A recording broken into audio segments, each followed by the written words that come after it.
Shalom, selamat malam, saudara-saudara yang dikasihi Tuhan Yesus Kristus. Selamat berjumpa dalam renungan pada malam hari ini. Doa dan harapan saya, saudara semua ada dalam keadaan yang baik, sehat, penuh sukacita, dan berlimpah berkat Tuhan. Sebelum kita mendengarkan renungan firman Tuhan, mari sama-sama kita berdoa.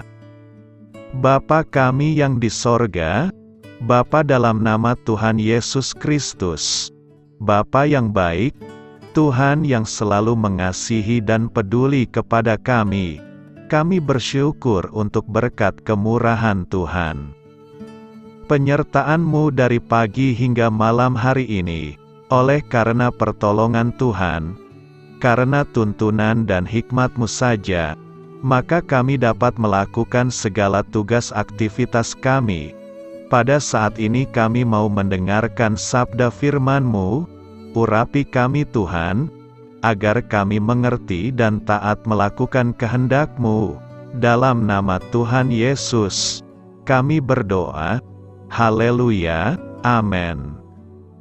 Saudara yang terkasih, ayat pembacaan Alkitab kita hari ini terambil dari Yesaya 7 ayat yang ke-10 sampai 15. Yesaya 7 ayat 10 sampai 15. Tuhan melanjutkan firman-Nya kepada Ahaz, katanya, "Mintalah suatu pertanda dari Tuhan Allahmu, biarlah itu sesuatu dari dunia orang mati yang paling bawah, atau sesuatu dari tempat tertinggi yang di atas." Tetapi Ahaz menjawab, "Aku tidak mau meminta, aku tidak mau mencobai Tuhan." Lalu berkatalah Nabi Yesaya, "Baiklah dengarkan, hai keluarga Daud, belum cukupkah kamu melelahkan orang, sehingga kamu melelahkan Allahku juga? Sebab itu Tuhan sendirilah yang akan memberikan kepadamu suatu pertanda. Sesungguhnya seorang perempuan muda mengandung, dan akan melahirkan seorang anak laki-laki, dan ia akan menamakan dia Immanuel. Ia akan makan dadih dan madu, sampai ia tahu menolak yang jahat dan memilih yang baik."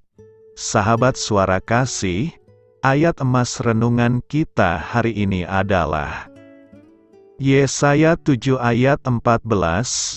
"Sebab itu Tuhan sendirilah yang akan memberikan kepadamu suatu pertanda. Sesungguhnya seorang perempuan muda mengandung, dan akan melahirkan seorang anak laki-laki, dan ia akan menamakan dia Immanuel." Judul renungan kita hari ini adalah Membuat Hal Baru Bagi Diri Kita, ditulis oleh Harvest Ministries. Sahabat Suara Kasih, Alkitab penuh dengan cerita orang-orang muda yang membuat perbedaan. Yeremia masih kecil ketika Tuhan memanggilnya untuk menjadi nabi bagi bangsa.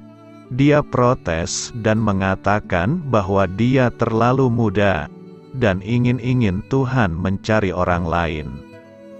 Mesah dan Abednego adalah pria yang sangat muda. Ketika mereka mengambil pendirian berprinsip untuk apa yang benar, Stefanus martir pertama gereja juga masih sangat muda. Itulah sebabnya Rasul Paulus menulis kepada Timotius yang masih sangat muda, "Jangan seorang pun menganggap engkau rendah karena engkau muda. Jadilah teladan bagi orang-orang percaya, dalam perkataanmu, dalam tingkah lakumu, dalam kasihmu, dalam kesetiaanmu, dan dalam kesucianmu." Saya sering melihat ayat itu ketika saya memulai pelayanan. Karena saya masih sangat muda dan banyak orang meremehkan saya, namun Tuhan telah memanggil saya. Jadi saya akan melakukan panggilan yang telah berikan kepadaku, semacam ciri khas anak muda. Tapi itu juga sesuatu yang membuatmu mendapat masalah. Namun seiring bertambahnya usia, kita jadi lebih berpengalaman dan ulung, lebih berhati-hati dan waspada. Kita kurang mau mengambil risiko. Itu bagus karena kita telah belajar dari pengalaman. Tapi hal ini juga bisa berakibat buruk, karena kamu tidak membiarkan Tuhan untuk melakukan sesuatu yang baru dalam hidupmu. Sahabat Suara Kasih, marilah kita renungkan, Maria Ibu Yesus sangat muda. Dia bukan siapa-siapa di kota yang tidak memiliki apa-apa di antah berantah. Namun secara harfiah dia adalah penggenapan janji yang telah Tuhan buat. Gadis tidak dikenal, yang tinggal di kota yang tidak dikenal ini, membawa peristiwa paling terkenal dalam sejarah manusia. Amin. Tuhan Yesus memberkati. Saudara yang terkasih, demikianlah renungan kita pada malam hari ini. Semoga menjadi berkat dan kebaikan bagi kita semuanya. Dan untuk menutup renungan kita pada malam hari ini, marilah kita berdoa. Bapa kami yang di sorga, Bapa di dalam nama Tuhan Yesus Kristus, kami bersyukur Bapa, karena Engkau memberikan begitu banyak berkat di dalam hidup kami. Ajarlah kami Bapa, untuk selalu mengucap syukur kepadamu setiap hari. Terima kasih juga Bapa, untuk pertolongan, penyertaan, dan juga atas berkat-Mu.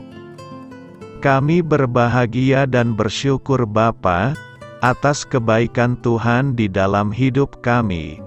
Terima kasih untuk penyertaan-Mu Bapa, di sepanjang hari yang telah kami lewati.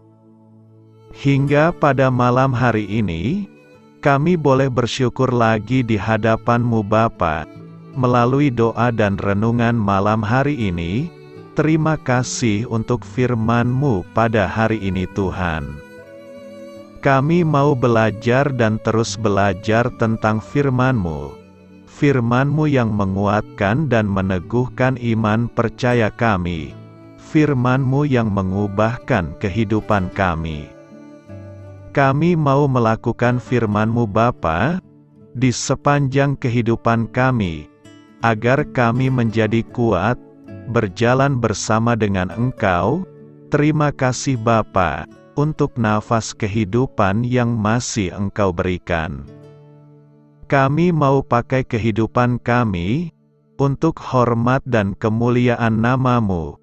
Kiranya Engkau selalu memberkati hidup kami, keluarga kami, sanak saudara kami, daerah tempat tinggal kami, bangsa dan negara kami, pemerintah-pemerintah kami.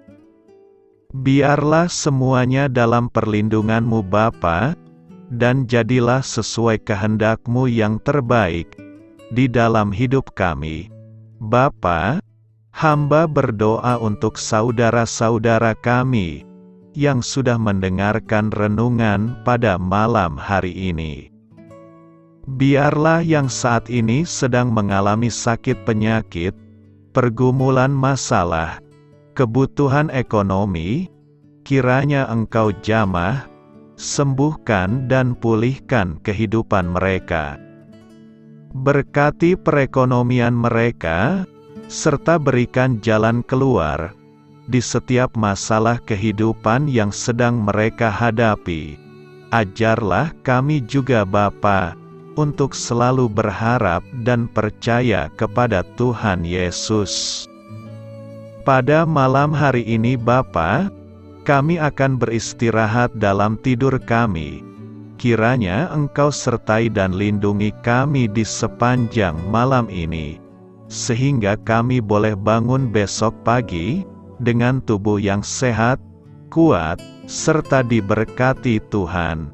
Terima kasih Bapa, inilah yang menjadi doa dan permohonan kami.